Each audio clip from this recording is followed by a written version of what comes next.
For this lesson, we're going to be talking about subject-verb agreement, what it means and why it's important to know. Let's start off with what it is. Well, very simply, it's exactly that. The subject and the verb of a sentence agreeing. This means that they are the same in number. Now, before I go on to show you some example sentences, it's important to know what the subject and the verb is in a sentence. We're going to start with subject.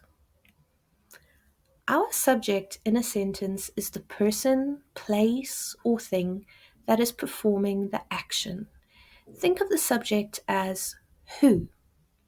I'm going to show you an example. Mary is reading a book. Can you identify the subject of the sentence? Who is performing the action? That's right, Mary. Mary is the subject of the sentence. Let's move on to verb. So, what is a verb? The verb is the action or the state of being in a sentence. It's also important to note that the verb can be expressed in different tenses depending on when the action is being performed. So let's look at an example. The boy kicks a ball. Can you identify the verb in the sentence? What is the action that is being performed? Correct. Kicks is our verb in the sentence. Now that we are able to identify the subject and the verb in a sentence, let's learn how they work together. So, as I said before, they both need to agree with each other, meaning they need to be the same.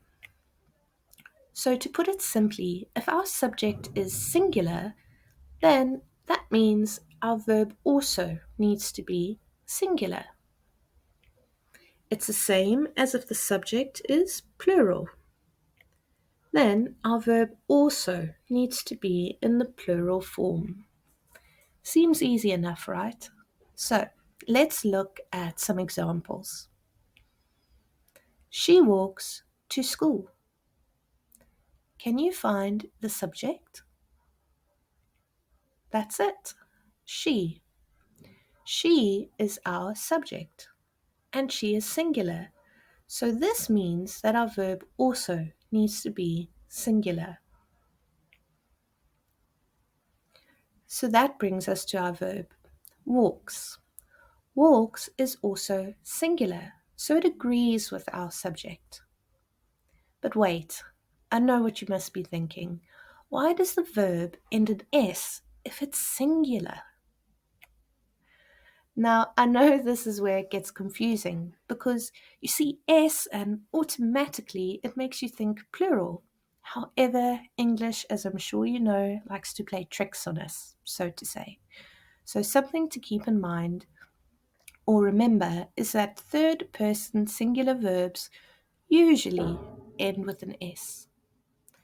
The way I like to help my students remember is that singular starts with an S, so if your subject is singular, then your verb is generally going to end in S, depending on the tense, of course. Right, now let's look at another example. They walk to school. Okay, so I've got a similar sentence here. Instead of saying she, now I am saying they. They is our subject. And notice it's plural. Walk is our verb. And it is also plural. So walk partners with they. They match or they agree with each other. Now, what about I and you? They're both singular. However, they take the plural form of the verb. They are an exception that you just need to remember. I'm going to show you an example using the same sentence as before, this time with I and you. I walk to school. You walk to school.